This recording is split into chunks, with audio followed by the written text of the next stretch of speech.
Before empire rose, before steel screamed, before factories crowned the skies with smoke, there was coal. Silent, black, patient beneath ancient soil. It waited centuries for men ambitious enough to find it. The earth hid its fire under stone, as if knowing the world was not yet ready. But Britain, restless and cold, grew desperate for warmth and fuel, and destiny began to burn.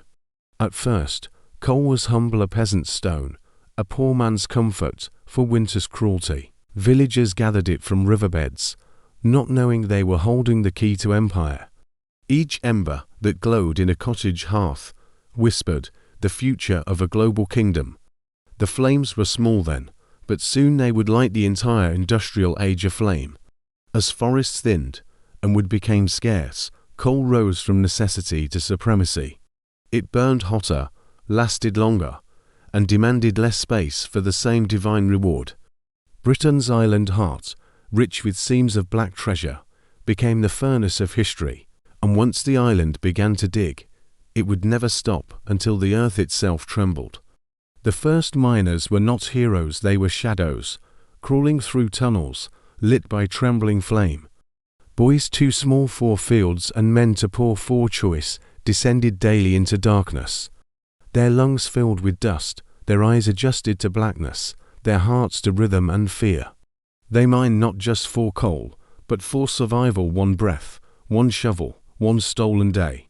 Above ground, England's villages began to change, their air thickening, their fields fading to grey.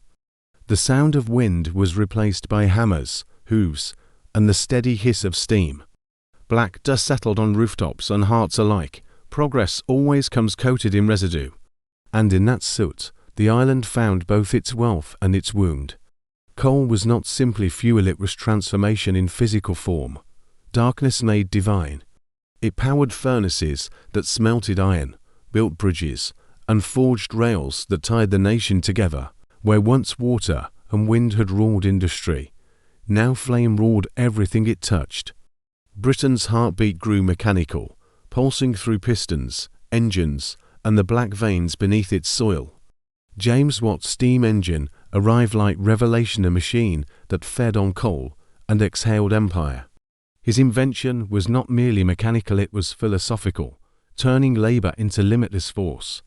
The engine devoured distance and time, dragging humanity into a rhythm of perpetual acceleration. With every puff of smoke, Britain became less human and more divine in its ambition.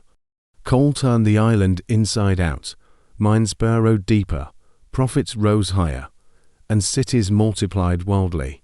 The north became a constellation of fire. Manchester, Birmingham, Sheffield glowing like iron constellations. Smoke no longer meant ruin. It meant progress, prosperity, and the strange holiness of production. The air grew darker, but to Victorians, that darkness glittered with promise and pride. Miners descended before dawn and emerged after dusk, their lives measured by coal's cruel clock. They labored in heat that boiled sweat from skin, in shafts that moaned like breathing beasts. Every strike of the pick was a heartbeat closer to fortune or to burial in silence. For many, the earth that fed Britain's empire also swallowed its builders whole. Yet, the more lives it consumed, the more powerful the empire became in its shadow. Coal was the blood in the veins of every machine, every factory, every rail and ship. It was invisible in power, but absolute in consequence, a black sun burning beneath the soil. No monarch, no army, no empire ever wielded such quiet and obedient authority before. London, once a city of merchants, became a city of smoke and wealth intertwined. Bankers spoke in the language of tons, mines became kingdoms, and steam their new diplomacy. The crown gleamed above palaces, but the true throne was underground, carved by miners' hands. Coal was not only Britain's resource, it was Britain's soul, raw, dark, and unrelenting. By the early 19th century, coal had replaced faith as the island's defining element. Cathedrals grew silent, while furnaces sang hymns of production, profit, and endless possibility. Where once bells had called men to prayer, Now whistles called them to labor. Progress became religion, and the factory became its most devout and unforgiving church. But every creed needs sacrifice, and Cole demanded one with no promise of salvation. Men's bodies bent, women's lungs darkened, children's hands turned black before they learned to write. Entire generations vanished beneath the weight of productivity, buried beneath history's celebration of progress. The empire's golden age glittered only because millions lived and died in darkness to sustain it. Still, Britain believed itself chosen, ordained by Providence to lead the world through industry. Coal made its ships faster, its army stronger, its goods cheaper, its borders ever wider. While other nations prayed for resources, Britain simply dug deeper, certain the earth would never resist. But even as it built empires abroad, it began losing pieces of its soul as home. In Parliament, politicians spoke of progress as though it were redemption, unassailable and divine. They measured success not in peace or justice, but in output, tonnage, and expanding rail. The empire's map bled outward, coloured red not with war, but with Cole's quiet conquests. Trade flowed from every port like breath, and every breath carried the scent of smoke. Meanwhile, miners' villages grew dense and desperate, their nights filled with coughing and flickering light. The pubs overflowed with weary laughter, the churches emptied, the skies permanently grey and low. Children played on slag heaps, their innocence dusted in the same black as their fathers' hands. In the empire of Cole, even childhood was smudged with the colour of progress. The government ignored the suffering it was the price of greatness, the tax of destiny. Newspapers praised the empire's output, while widows counted their dead in silence and soot. Yet among the poor, a slow fire began to kindle resentment, then unity, then voice. If Cole had given Britain power, it had also given its workers reason to rebel. The mines became not just workplaces, but battlegrounds where labour began to find its strength. Unions rose from the tunnels like steam, invisible but unstoppable, bound by shared exhaustion. Men who once bowed to overseers now gathered, demanding recognition, safety, dignity, and breath. The empire's foundation had begun to speak, and what it said could no longer be ignored. Britain's rulers feared this new awakening, for it came from the very ground they exploited. The same coal that lit factories now lit rebellion, forging solidarity as strong as steel. The Industrial Revolution had birthed not just machines, but a new class of nation within a nation. And that nation demanded time, fairness, and a voice louder than the hiss of steam. Still, coal flowed outward, endless and necessary. Every empire needs its addiction to survive. The world bought Britain's black gold eagerly, even as it darkened its own skies and morals. From the docks of Liverpool to the mines of Wales, humanity traded light for power, and though few admitted it, everyone knew the bargain could not last forever. The century advanced, and the island grew rich beyond imagination, but weary beyond repair. Coal had turned earth into engine, but it had also made engine of man himself. The very rhythm that made Britain unstoppable began to consume it from the inside out. Smoke filled the lungs of progress, and behind every bright invention, a shadow of consequence. The empire had crowned itself king of industry, but its throne was carved from something that would one day run dry. Every empire built on extraction eventually faces the silence of the mine, and beneath the pride, Britain could already hear that silence growing louder with every year. The 20th century dawned not with sunrise, but with the glow of furnaces burning brighter. Britain, wrapped in smoke and confidence, believed the world would forever bend to its rhythm. Coal was no longer a resource, it was the bloodstream of civilization, flowing through every creation. The island had built its empire upon a fire that refused to die quietly. Trains thundered across the countryside, carrying iron, ambition, and an unspoken arrogance of progress. Each puff of smoke was a victory, a sign that human mastery had conquered nature's patience. Cities pulsed with heat, chimneys stretched like cathedrals, and the air itself became empire's banner. To breathe in Britain was to inhale the cost of its own greatness.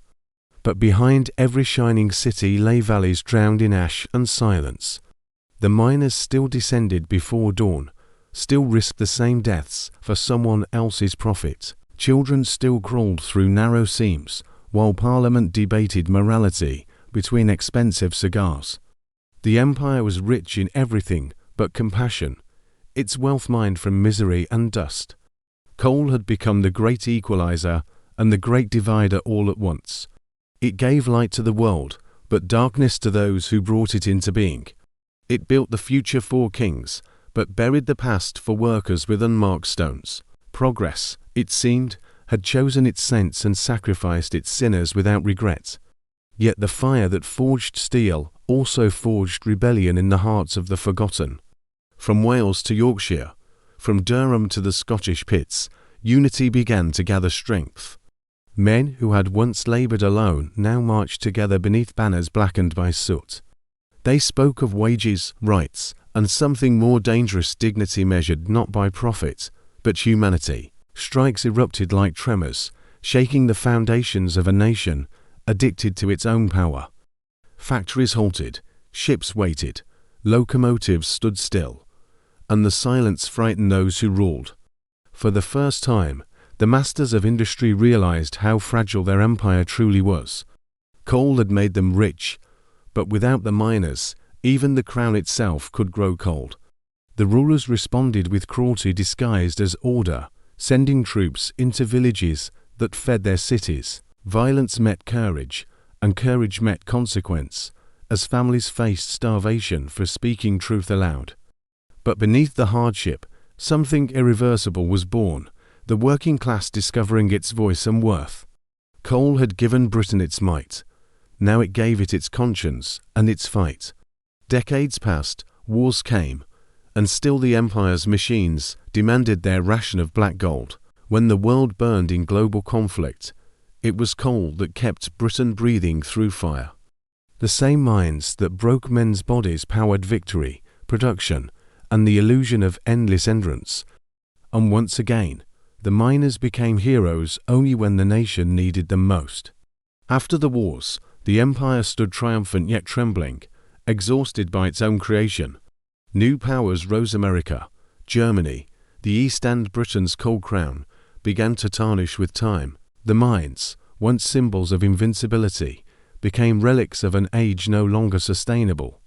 The black gold that built the world now threatened to bury it beneath its own smoke. Science began to whisper warnings of the sky darkening to long, the air to thick.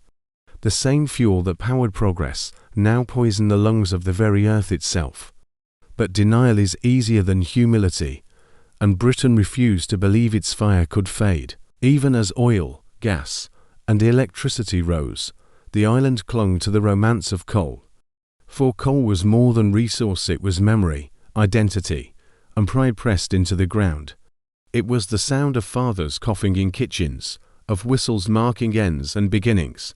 It was the scent of labour turned to legend, the proof that the island once ruled. To let it go was to admit that the empire's flame had already turned to smoke. Then came the strikes that defined a generation, fierce as any war yet fought without bullets. The government saw miners as enemies, and miners saw the government as heartless machine. Communities divided, families starved, and Britain tore itself apart between power and survival. Television screens filled with images of riot shields and picket lines, progress devouring its children again. Coal's reign ended not with ceremony, but with exhaustion, betrayal, and quiet surrender. The mines closed one by one, their shafts flooded, their tools left rusting like forgotten relics. The towns that had powered the world fell silent, their streets echoing with unspent energy. Britain had moved on, but its ghost still breathed in every crack of its abandoned collieries. Politicians called it evolution, a necessary step into a cleaner, digital, globalized tomorrow. But for millions who lived by the rhythm of coal, tomorrow arrived without promise or pay. They had traded their lives for progress, and progress had no use for gratitude or memory. The empire of black gold had ended, leaving only dust where once there was dominion. Still, beneath the surface, the coal remains buried fire, patient as the day it was discovered. Every scene tells a story of struggle, sacrifice, and the dangerous beauty of ambition. And in that story lies the true crown of Britain, not gold, not empire, but endurance. For no nation burned brighter, and no nation learned harder, that brightness demands shadow. The world that once bowed to Britain's smoke now fights its consequences in the sky. The air carries history. Every storm remembers the century that turned flame into faith. Coal built our cities, defined our clocks, and carved our modern age in carbon and regret. Its gift was power, its curse was permanence, and its legacy remains in every breath we take. Today, the empire of energy wears a new mask: renewables, silicon, and invisible digital fire. But each innovation still carries the rhythm of that first spark mined from English stone. The same hunger that dug through earth now digs through data, still calling itself progress. We no longer dig for coal, but the addiction to acceleration burns unchanged. And somewhere in that, there's an echo of the miners, their courage, their burden, their unseen crowns. They may have vanished from the shafts, but their strength still holds the country together. Every invention born of this island carries their fingerprints, smudged in soot and sacrifice. Because history remembers kings, but it's always built by those who work in darkness. So when we speak of empire, of progress, of Britain's glory and industrial pride, remember that its foundation wasn't marble, gold, or faith, it was coal, and the people beneath it. The empire that ruled the seas and skies was fueled by the hearts of its miners. And though their voices are quiet now, their story still hums in every engine that turns. If this story changed how you see power, progress, and the cost of civilization, remember the fire that built the world still burns beneath our feet, waiting to rise again. Subscribe for more untold stories of how wealth, labor, and belief built the empire's shadow, because the next revolution won't begin with light, it will begin, as always, in the dark.